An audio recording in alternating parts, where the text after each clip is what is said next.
इमरान लतीफ साहब, अगर मेरी आवाज आप तक पहुंच पा रही है, मैं समझना चाहूंगा कि आम आदमी पार्टी लगातार जो है तरक्की को लेकर बात करती है, हॉस्पिटल्स को लेकर बात करती है, एजुकेशन को लेकर बात करती है। आखिर क्या वजह है कि ये जो आज बयान आया उसके पीछे क्या वजह है?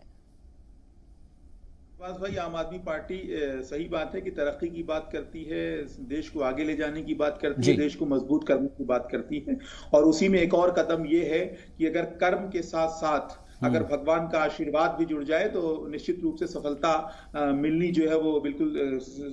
निश्चित हो जाती है। जहां तक बात है कि इस पूरे मामले में भारतीय जनता पार्टी जिस तरीके से बौखला रही है, उनसे एक बार उनका जो चरित्र है वो साफ दिखने लगा है, जनता के बीच में आ चुका है कि कल तक जो लोग देवी देवताओं के नाम पर राजनीति करते थे, जो लोग भगवान के नाम पर राजनीति करते थे, आज जब एक जायज और जेन्युइन मांग आम आदमी पार्टी के मुखिया की तरफ से उठाई जा रही है तो उनका चाल, चरित्र और चेहरा तीनों एक साथ बेनकाब हो रहा है। आज हम पूछ रहे हैं कि ठीक है, अरविंद केजरीवाल के अंदर बहुत सारी बुराइयां हो सकती हैं, हो सकता है कि आपकी नजर में अरविंद केजरीवाल दुनिया का सबसे खराब आदमी हो, लेकिन जो मांग उन्होंने की है कम से कम उसका तो समर्थन करना चाहिए था, कम से कम उसके साथ आना चाहिए था। ये कोई हिंदू और मुसलमान की बात नहीं है। हिंदुस्तान की संस्कृति ऐसी रही है कि जिसमें सब लोग साथ मिलकर चलते हैं और एक दूसरे की जो संस्कृतियां हैं उसको अपनाने का काम करते हैं। मुझे नहीं लगता कि 130 करोड़ भारतवासियों में किसी को भी इस बात से आपत्ति होगी अगर इस तरह की केंद्र सरकार इस तरह का कोई कदम उठाती है। हर कोई इसका स्वागत करेगा। आज भी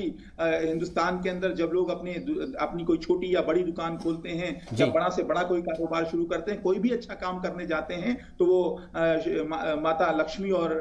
भगवान गणेश की पूजा करते हैं और वहीं से अपने कारोबार की शुरुआत करते हैं। तो निश्चित रूप से देश की अर्थव्यवस्था को जिसने अब तक संभाल के रखा है, अगर वो नोटों पर आ जाता है तो किसी को आपत्ति क्यों हो रही है? इसकी आपत्ति होनी भी नहीं चाहिए। लेकिन सबसे बड़ी दिक्कत इस बात की है कि जो भारतीय जनता पार्टी की राजनीति है और आम आदमी पार्टी की जो राजनीति है उसमें सबसे जो मूलभूत अंतर है मैं वो आपको समझाना चाहता हूं। भारतीय जनता पार्टी देवी देवताओं का नाम लेती है, भारतीय जनता पार्टी भी भगवान राम का नाम लेती है, लेकिन भारतीय जनता पार्टी इन देवी देवताओं का नाम, इन भगवान का जो भगवान का नाम लेती है, मंदिर का नाम लेती है, वो इनको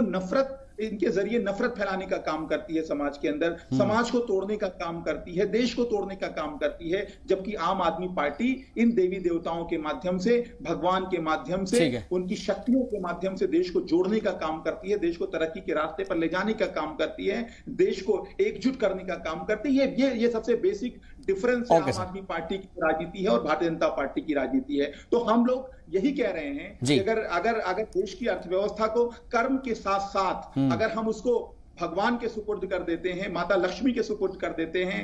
भगवान गणेश के सुपुर्द कर देते हैं, तो निश्चित रूप से अर्थव्यवस्था सुधरेगी, अर्थव्यवस्था मजबूत बनेगी, हम देश में भी, हम पूरी दुनिया के अंदर विश्व गुरु बन के उभरेंगे। ठीक है सर, मैं आऊंगा आपके पास में। मनोज कुमार तिवारी जी, आपको आम